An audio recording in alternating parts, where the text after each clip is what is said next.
Bismillahirrahmanirrahim. Assalamu alaikum students.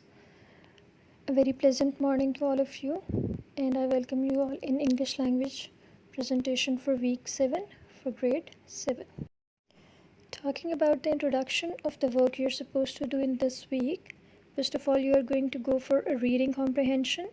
That is, you are going to read your favorite story or novel that is at your home, and you are going to read it for comprehension purpose because you are supposed to answer few of the questions after you get done with the reading.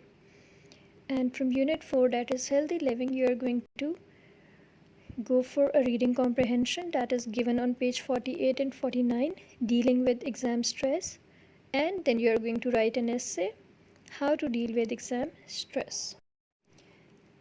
Before going for further details, let us talk about the objectives of this week's lessons. You'll be able to write an essay on given topic, that is how to deal with exam stress. Then you'll be able to read and talk about stress and exam stress. Then you'll be able to read your favorite story or novel for comprehension purpose. Before directly going into the reading, let us talk about few of the words from the passage which you may find new. First word is symptoms. A feeling that tells you that you are not well. Second word is appetite. A feeling that you want to eat. Third word is motivated. Feeling like you want to do something. Hydrated. Having enough water in your body. The last word is caffeine. A drug found in coffee or tea that makes you more active. Now coming towards reading comprehension, the title is Dealing with Exam Stress. It's given on page 48 and 49 of your book. While reading, you have to ask few questions from yourself. Do you feel the stress during exams? Stress during exams is a good thing as it helps you to focus. Comment about it. You are going to reflect on what you have understood after reading the passage. As the passage informs you what are the signs of stress and what you can do to avoid it. You just have to read it thoroughly. There's no written work for this lesson. Getting a little more into the topic, how to deal with exam stress. What do you think? What are the possible ways to deal with the exam stress? Okay, there are few tips given. Prepare well, breathe deeply, relax, engage in positive self-talk, remain calm. There are few more tips that you may find interesting. Take a deep breath and relax. Read all of the directions carefully. Read the questions carefully.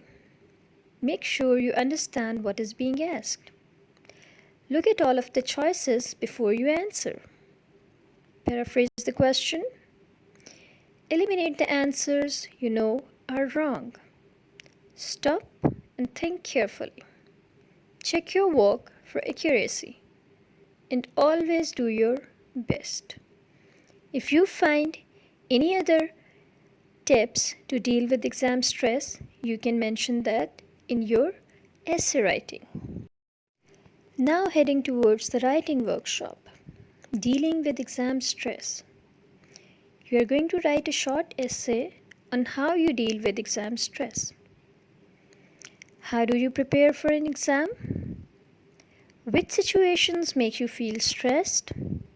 Does your personality change when you are stressed? Is stress dangerous for your health?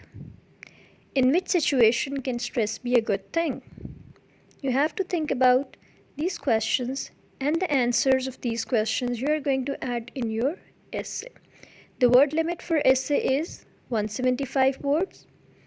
As written over here in the picture, the essay has a topic sentence that states your opinion. You have to tell how you cope with your exam stress.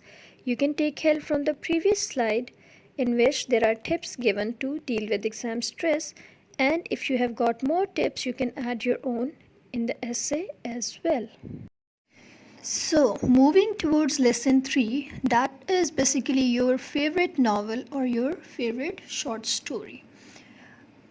I'm sure most of you are in habit of reading and most of the books would be your favorite. So what you are going to do, you are going to pick one among them and then you are going to read it. And while reading, you have to keep few things in your mind because you have to do the questions at the end which are given. The questions are what happens in the first few chapters. You are going to give a little bit summary or crux of what happened in the beginning. Then, who are the main characters? Write a few lines to describe them. Not all the characters, but the main characters you are going to pick up, and then you are going to write few lines about each of the character. Then you have to give 2 examples each of nouns, verbs, adverbs, adjectives, pronouns, and prepositions from the story or the novel that you have chosen. Now, what a noun is? Noun is a naming word. It can be name of anything. It can be name of any human being. It can be name of any feelings. It can be name of any emotion, any animal, anything which can be given name that we call a noun. As far as the verbs are concerned, verbs basically are the action words in which action is involved. That what we call a verb. Adverbs are basically which are describing the verb. For example, most of the time the adverbs they end at ly but not always. Most of the time. For example, if the verb is written or write, the adverb is going to be slowly. So adverb is giving us more information about verb. How he or she is writing slowly. How he or she is walking maybe briskly, fastly.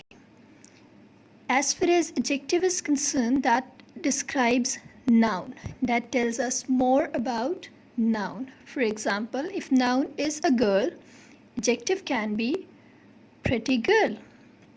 If noun is a boy, adjective can be smart boy.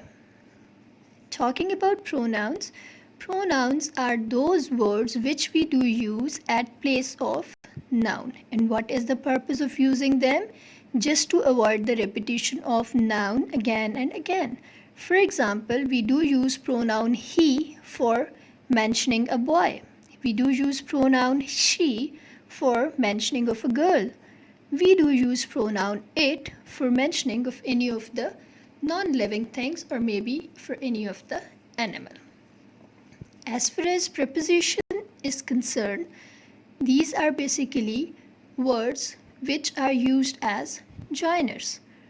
They do tell us about maybe place, they do tell us about direction, they do tell us about maybe time. For example, there is a long list of prepositions, but for example, to, for, from, above, beneath, towards, all these are prepositions. So you have to find each of the given part of speech, two examples for each. And the last thing that you are going to do, this is your written work basically.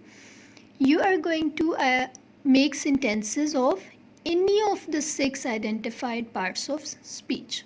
Now you are given with 6 and you are going to find 2 examples for each, so it comes to be 12 in total, and you are going to pick up any 6 from these 12 and then you are going to make sentences out of them. Okay girls, that's all for this week from English language. Hope you have a good week ahead. Take care.